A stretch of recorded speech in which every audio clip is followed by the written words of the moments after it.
A los 61 años, Jim Carrey se sentó para lo que él llamó su última entrevista, y el hombre que había pasado toda una vida haciendo reír a millones de personas, estaba finalmente dispuesto a decir la verdad. Durante décadas los fans habían sospechado que había algo más oscuro que alimentaba su energía maníaca, un trasfondo de dolor que nunca permitió que el mundo viera. Tenían razón. En 2025 Carrey reveló que tomaba Prozac desde los años 80, atrapado en lo que describió como una desesperación de bajo nivel que se aferraba a él sin descanso. Pero ni siquiera eso fue lo más impactante. Lo que confesó sobre los intentos de suicidio de su padre y su propio punto de ruptura cambiaría para siempre la forma en que la gente veía todas las películas que había hecho. Jim Carrey nació el 17 de enero de 1962 en la pequeña ciudad de Newmarket, Ontario, el menor de 4 hermanos hacinados en un hogar ruidoso y estrecho, donde las facturas mensuales chocaban con sueños que siempre se sentían fuera de su alcance. Su padre Percy tocaba el saxofón en una banda de jazz antes de resignarse a un trabajo de contable en Titan Wheels en Scarborough, con el que ganaba solo $8,000 al año. Su madre Kathleen luchó contra la enfermedad durante toda su infancia, pasando muchos más días en la cama que fuera de ella. Su apellido había sido originalmente Carre antes de que los antepasados de Percy lo anglicizaran tras llegar a Canadá. En el interior de su modesta casa, Jim vio cómo se agravaba la silenciosa decepción de su padre. Percy tenía el alma de un músico atrapado detrás de un escritorio, y Jim aprendió joven que ni siquiera el trabajo más duro garantizaba la seguridad. A los 8 años, Jim encontró refugio en el espejo. Se pasaba horas delante de él retorciendo su cara en formas imposibles, hasta que incluso sus hermanos se callaban asombrados. A los 10 se sentía tan seguro de sus impresiones que escribió a Carol Burnett declarándose un maestro. La amable carta que recibió a cambio se convirtió en un tesoro para él. La pegó en la pared como una profecía. En el colegio no podía evitar convertir cada clase en una representación pasando de profesor a celebridad, en cuestión de segundos, hasta que el director le expulsaba repetidamente. Los niños le llamaban cara de goma, y para un chico que vivía con constantes tensiones económicas esas risas parecían supervivencia. Todo se vino abajo en 1975, cuando Titan Wheels cerró sin previo aviso. Percy, a sus 51 años, se quedó de repente sin trabajo. Envió 73 solicitudes a empresas de contabilidad de todo Ontario y no recibió más que un rechazo tras otro. Sus ahorros se evaporaron rápidamente y las facturas médicas de Kathleen devoraron lo que quedaba. Al final Percy aceptó un trabajo de conserje por $4 la hora limpiando baños en el mismo tipo de fábrica en la que antes había trabajado como contable. Jim tenía 13 años, y ver al hombre al que admiraba fregar suelos para gente que solía estrecharle la mano le dejó una herida que nunca se curó. En pocos meses perdieron su casa. De 1974 a 1976, los Carey vivieron en una furgoneta Volkswagen amarilla, aparcada cerca del lago Ontario. Percy y Kathleen dormían en la furgoneta, mientras Jim y su hermano John montaban una tienda junto a ella durante las gélidas noches canadienses. Se despertaban con la escarcha cubriendo sus sacos de dormir y se lavaban en los lavabos de las gasolineras antes de ir al colegio. A veces, Jim rebuscaba bocadillos caducados en los contenedores y los calentaba en la pequeña cocina de la furgoneta. Toda la familia trabajaba en el turno de noche en una fábrica de baños. Jim asistía al instituto Aldershot medio dormido durante el día con ropa sin lavar y a la deriva por las clases en medio de la niebla. A los 15 años, la enfermedad de Kathleen había avanzado tanto que no podía caminar sola. Jim empezó a faltar a la escuela y a los 16 la abandonó por completo para trabajar a jornada completa junto a su padre por $4,25 la hora. Fregaba suelos durante la noche y volvía a casa al amanecer para levantar a su madre de la cama, lavarla, cocinarle y hacerle bromas para arrancarle una sonrisa. Esos chistes se convirtieron en sus salvavidas. Kathleen le llamaba su pequeño sol, pero por dentro Jim vivía atemorizado. Así transcurrieron 2 largos años hasta 1980. Entonces llegó la mañana en que todo cambió. En 1982, Jim descubrió a su padre inconsciente en el baño. Percy se había tragado un frasco de pastillas. Jim tenía 20 años y gritaba al teléfono mientras los paramédicos llevaban a Percy al hospital Joseph Brandt. Lo salvaron por minutos. Más tarde, Percy admitió que había intentado suicidarse 2 veces antes, durante los años que vivieron en la furgoneta.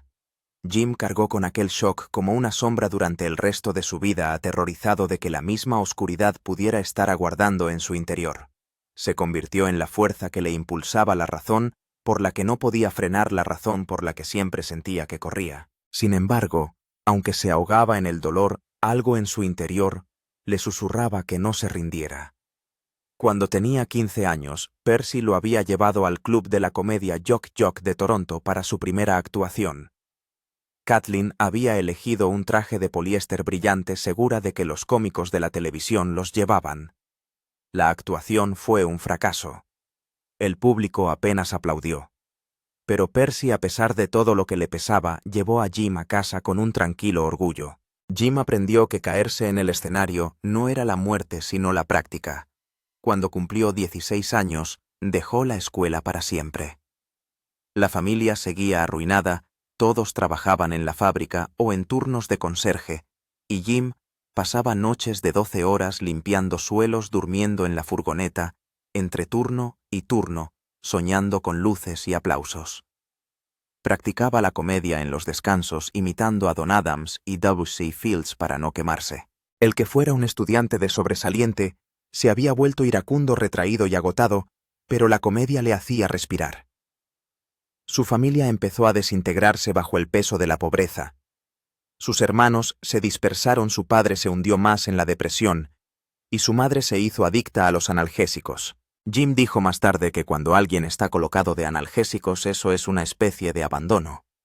Recordaba estar sentado a la mesa escuchándola decir cosas como que mi cerebro se deteriora a un ritmo increíble o que podría morir en cualquier momento. Esas palabras se grabaron en él.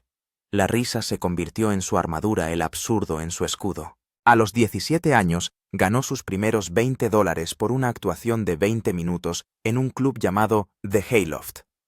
No era mucho, pero demostró que podía sobrevivir con lo que le gustaba. Entonces llegó su audición de 1980 para Saturday Night Live, el momento que pensó que lo cambiaría todo, solo para que le dijeran que los productores no creían que a Lorne Michaels le gustara su actuación. Ni siquiera llegó a conocer a Lorne. El rechazo le destrozó, pero le empujó a dejar de imitar a otros y empezar a crear sus propios personajes. Detrás del humor, sin embargo, había heridas que nadie podía ver. Le habían acosado por ser pobre, se habían burlado de él por su ropa, a veces le habían llevado a hacerse daño solo para sentir algo real. Años más tarde describió esos momentos en un documental con imágenes tan crudas que los productores las mantuvieron ocultas durante casi 2 décadas.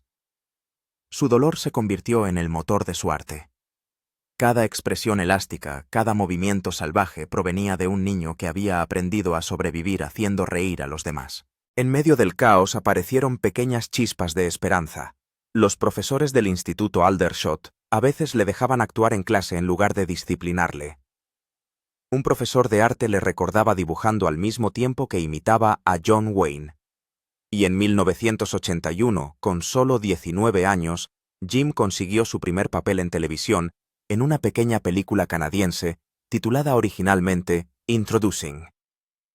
Janet, más tarde rebautizada Cara de Goma, interpretó a un cómico en apuros llamado Tony Maroney, casi un espejo de sí mismo. No le hizo famoso, pero le dio un comienzo. Ese mismo año dio un salto. Con solo $200 en el bolsillo, se marchó de Toronto a Los Ángeles. Durmió en sofás de clubes de comedia y vivió de la comida gratis haciendo audiciones en cualquier sitio que podía. En 1982 ya actuaba en el Comedy Store, el mismo lugar en el que habían triunfado leyendas como Richard Pryor y Robin Williams. Una noche Rodney Dangerfield le vio, le gustó y le invitó a su gira de 1982-1983. Jim era el más joven del grupo, abría espectáculos ante miles de personas y aún así reunía lo suficiente para comer una vez al día. El hambre nunca le abandonó, pero ahora tenía un propósito. Después consiguió pequeños papeles en televisión apenas remunerados, pero cada uno de ellos era importante. En 1983 ganaba solo $50 a la semana haciendo sketches en un programa llamado The Sex and Violence Family Hour. Dormía en un apartamento vacío sin muebles y sobrevivía a base de fideos ramen. En 1984 consiguió una comedia The Duck Factory sobre un estudio de dibujos animados, pero fue cancelada tras 13 episodios. Volvió a endeudarse. Aún así, se negó a rendirse. En 1985, obtuvo su primer éxito con la película Unsbeaten, con la que ganó $19 millones con un presupuesto de 1,5 millones. A los críticos no les encantó, pero la gente se fijó en él. De repente el chico de Ontario con cara de goma estaba en el radar. Por esa misma época su vida volvió a desviarse. Una detención por posesión de marihuana, un breve romance con Mia Farrow y una creciente dependencia de la cocaína para poder seguir ensayando toda la noche. Para él, esa época fue una de las más oscuras. Aún así, siguió presentándose superando cada audición, cada rechazo. Hizo 3 pruebas para Saturday Night Live en 1980, 1983 y 1986 y fue rechazado en todas ellas. Su última audición fracasó tras una imitación de Robin Williams. En lugar de abandonar, se reinventó a sí mismo. Empezó a desarrollar personajes extraños y exagerados que nadie más se atrevería a intentar. Uno de ellos era el jefe de bomberos Bill, el hombre salvaje que más tarde definiría sus años de fama. Aquellos fracasos le habían convertido en algo nuevo.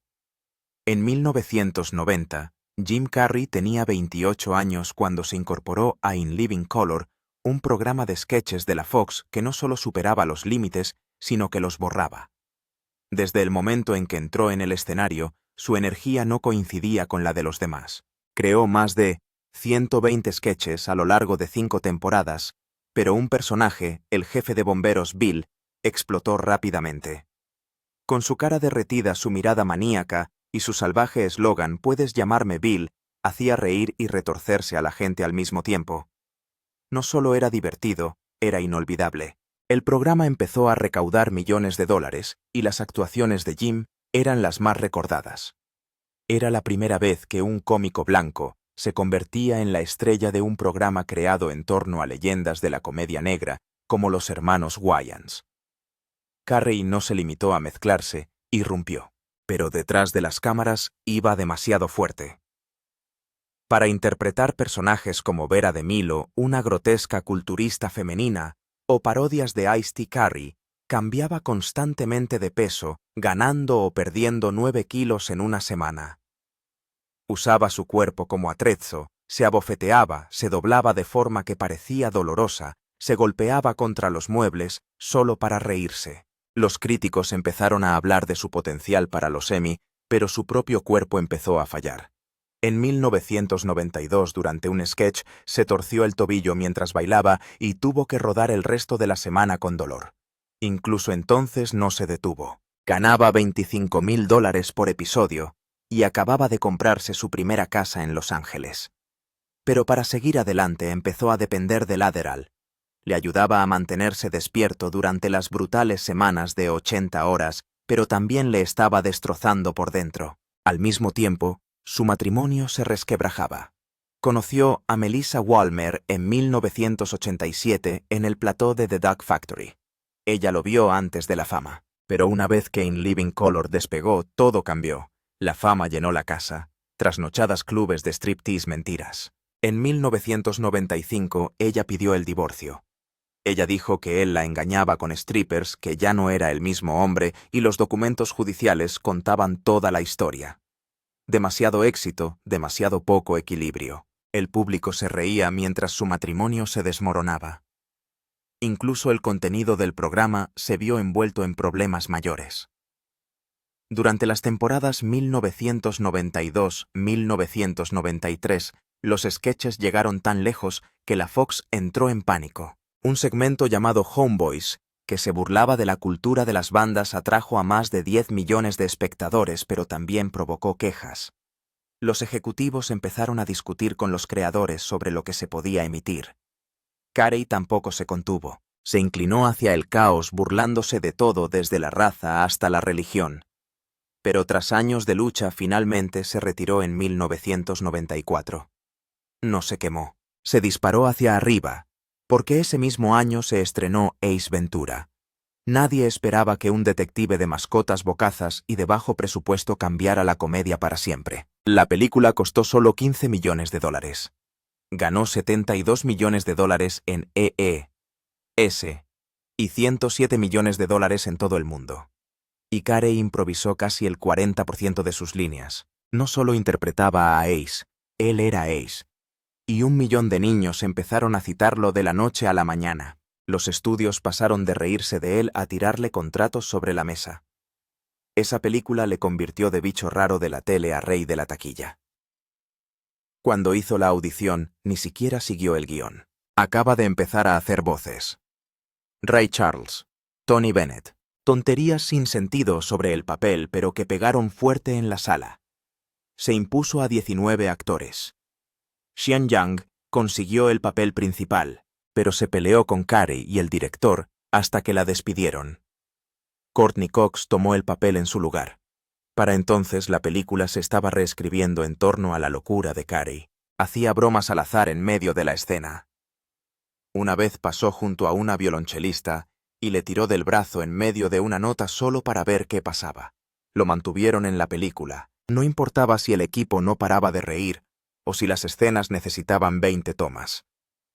Carey le daba forma a todo sobre la marcha. No solo actuaba como Ace Ventura, se convirtió en él. Dejó de ducharse, durmió en el apartamento del personaje, se tiñó el pelo.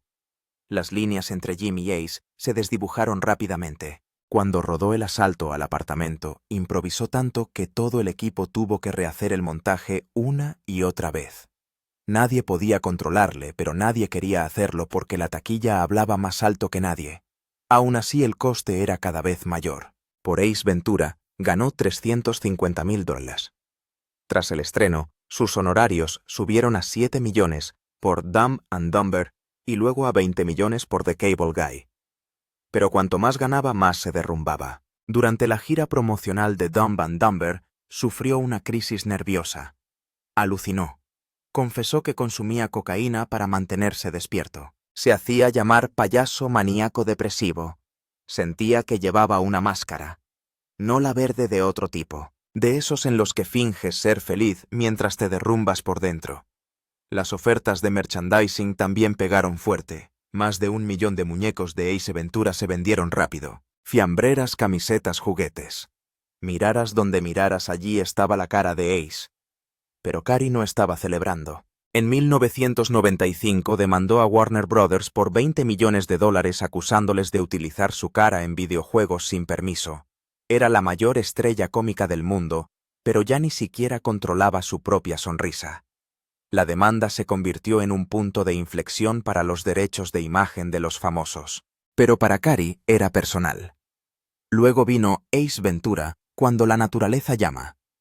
Para la secuela exigió $15 millones más puntos brutos. Fue una de las comedias más taquilleras de la historia.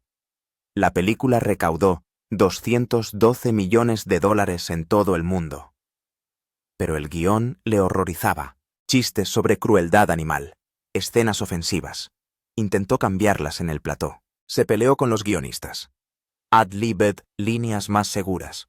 Pero algunas cosas se le escapaban. Los activistas atacaron la película diciendo que se burlaba de los animales sagrados. Carey seguía riéndose. Pero por dentro estaba en guerra con lo que la película se había convertido. Ese mismo año, La Máscara explotó en los cines. Realizada por $18 millones, recaudó $352 millones en todo el mundo, convirtiéndose en la cuarta película más taquillera de 1994. La Máscara Verde no era solo maquillaje. Era CGI de Industrial Light and Magic. En más de 200 escenas se utilizaron efectos visuales. Carey llevaba la prótesis hasta 12 horas al día, a veces tanto tiempo que le quemaba la piel, pero valió la pena. La película obtuvo una nominación al Oscar a los mejores efectos visuales. Perdió frente a Forrest Gump, pero Cary ya había ganado. Ayudó a revivir la música swing, convirtió a Cameron Diaz en una estrella y volvió a demostrar que podía llevar una película con puro caos. Y Dumb and Dumber no se quedó atrás. Costó $17 millones, recaudó 270 millones en todo el mundo y se convirtió en un clásico de culto. Cary escribió alrededor del 30% de las líneas de Lloyd. El "no tenemos comida, no tenemos trabajo". La canción era pura improvisación.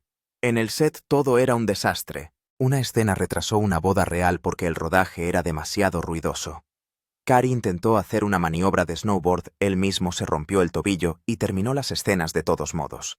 Cojeando, sangrando, pero sin dejar de pronunciar frases. Jeff Daniels estuvo a punto de congelarse al poste de un telesquí.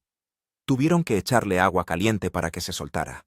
Pero ni todo el dinero pudo evitar que se estrellara. En 1994 la Fox le demandó por $10 millones en concepto de remanentes. Llegó a un acuerdo extrajudicial. Ese mismo año la industria cinematográfica le pagó unos $20 millones, pero en los premios MTV se derrumbó en el escenario. Susurró que necesitaba un descanso. Estaba agotado, paranoico. El público aplaudió, pero entre bastidores admitió la verdad. No podía seguir fingiendo.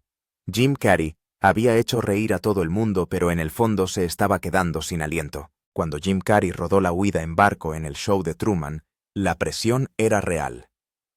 El director Peter Weir no estuvo satisfecho hasta que Carrey llegó al borde de su propio punto de ruptura. Solo esa tormentosa secuencia requirió 150 tomas. La tripulación construyó un océano artificial con un sistema de tormentas que podría pasar por el real. El tanque era tan grande como un campo de fútbol. El agua golpeaba a Carrey por todos lados mientras se aferraba a un bote y llevaba un arnés de seguridad que parecía un cinturón de seguridad en un accidente. En un momento dado, la escena de la tormenta se hizo tan real que estuvo a punto de ahogarse. Los miembros del equipo tuvieron que saltar y salvarle. Sin embargo, cuando por fin captaron el momento en que Truman toca la pared y sale del mundo falso, solo hizo falta una toma. Ese plano se convertiría en uno de los más memorables de la historia del cine. La película costó $60 millones y recaudó 264 millones en todo el mundo. La actuación de Carrey fue tan impactante que nadie se rió. Solo miraban. No solo actuaba en esa cúpula, vivía en ella. Durante semanas Carrey se negó a abandonar el plató. Quería sentir lo que significaba estar completamente solo, aislado del mundo como Truman. No llamó a su familia. Apenas hablaba con nadie fuera de las escenas.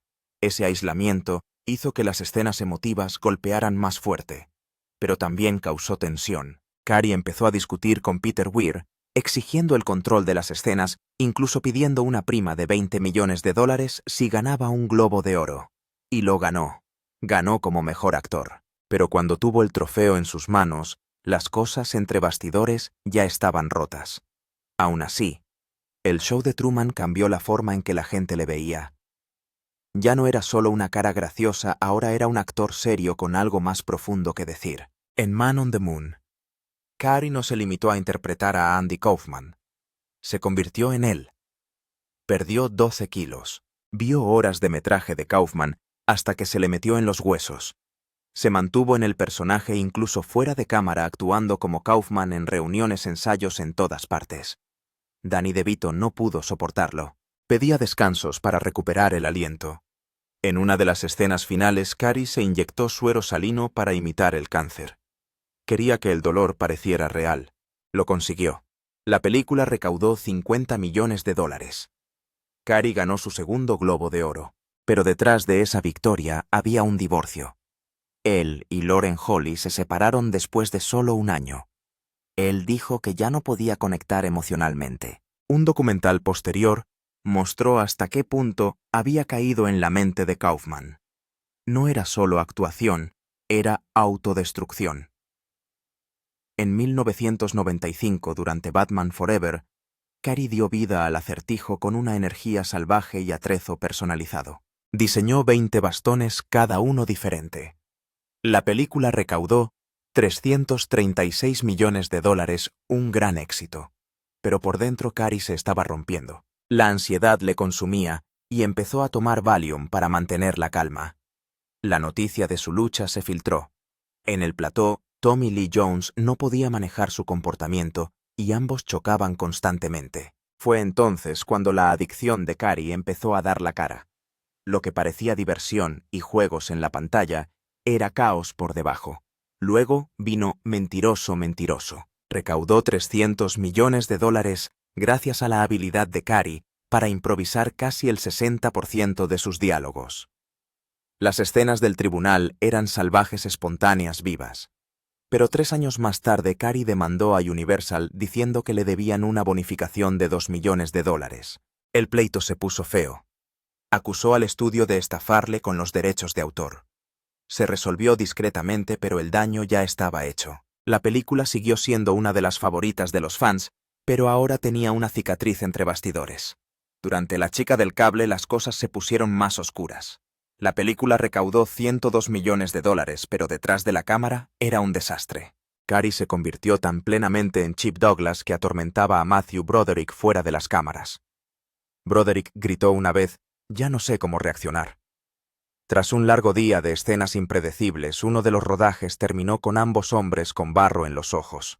A Broderick se le desgarró la córnea. Un día esperó 14 horas en su tráiler debido a los retrasos. La película iba a ser una comedia negra. En lugar de eso, se convirtió en un experimento incómodo de ir demasiado lejos. Cuando Cary interpretó al Grinch, no fue divertido. La película recaudó $345 millones, pero él se pasaba 2 horas y media diarias con un maquillaje que le hacía sentirse enterrado vivo. Las prótesis le dificultaban la respiración. No podía moverse sin sudar o necesitar reparaciones constantes. No dejaba de insistir en que se repitieran las tomas, exigiendo más, insistiendo en la perfección. El equipo de maquillaje ganó un Oscar, pero Cary se marchó con dolor de espalda y meses de agotamiento. El éxito fue enorme, pero el coste estaba escrito en sus huesos. En 2015 llegó la tragedia. Catriona White, maquilladora irlandesa y pareja ocasional de Cary, murió de sobredosis. Dejó una nota en la que le culpaba de maltrato psicológico y le proporcionaba las pastillas. Su sucesor la demandó alegando que Cary le contagió ETS y le suministró analgésicos y que rompió con ella cuando más frágil se encontraba. El caso conmocionó al sector. Los investigadores encontraron frascos de pastillas y mensajes de texto desaparecidos, lo que sugiere que sabía lo que se le venía encima. Su equipo dijo que todo era extorsión. El caso fue sobreseído en 2018, pero las manchas nunca se lavaron. En Eternal Sunshine of the Spotless Mind, Cary jugó en contra de todo lo que había hecho hasta entonces. Sin risas, sin rutinas. El director Michel Gondry ni siquiera llamó a la acción. Quería que Cary se perdiera en el momento. Lo estaba. La película, que costó $72 millones, se rodó en medio del caos con jornadas de 17 horas y sin redes de seguridad.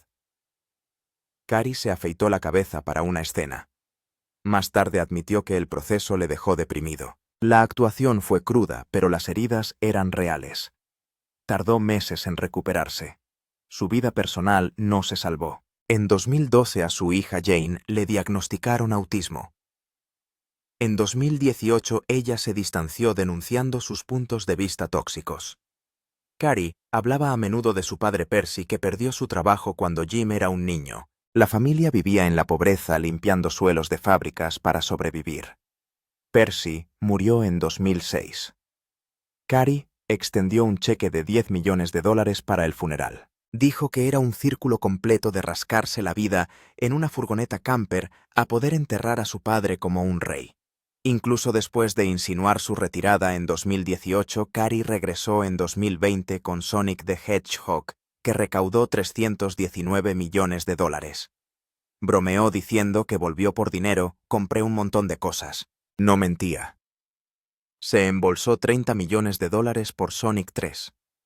La producción incluso imprimió su guión con tinta de oro auténtico de 24 quilates solo para atraerlo. Dijo que la magia lo trajo de vuelta. Nunca se fue de verdad. En 2014 Dumb and Dumber también sorprendió a todos. Ganó 166 millones de dólares a pesar de que la crítica la destrozó. Carey bajó 10 kilos para volver a interpretar a Lloyd.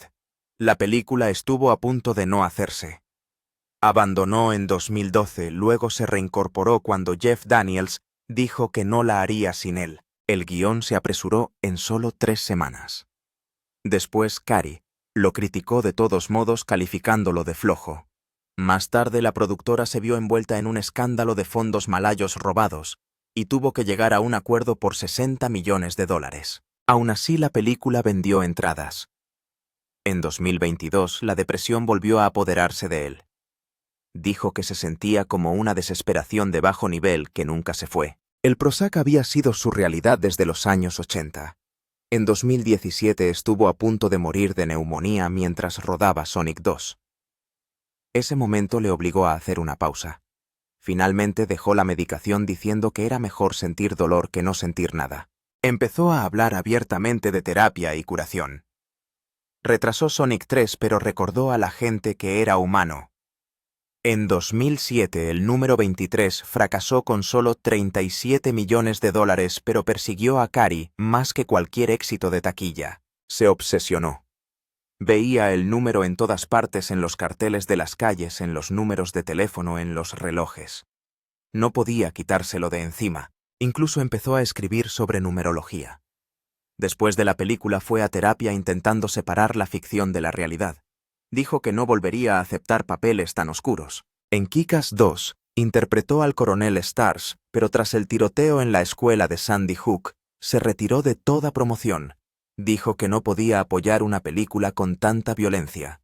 Su silencio se convirtió en la declaración más fuerte. La película ganó 60 millones de dólares, pero la elección de Carey tuvo más repercusión que la película. En 2024, volvió para Sonic 3.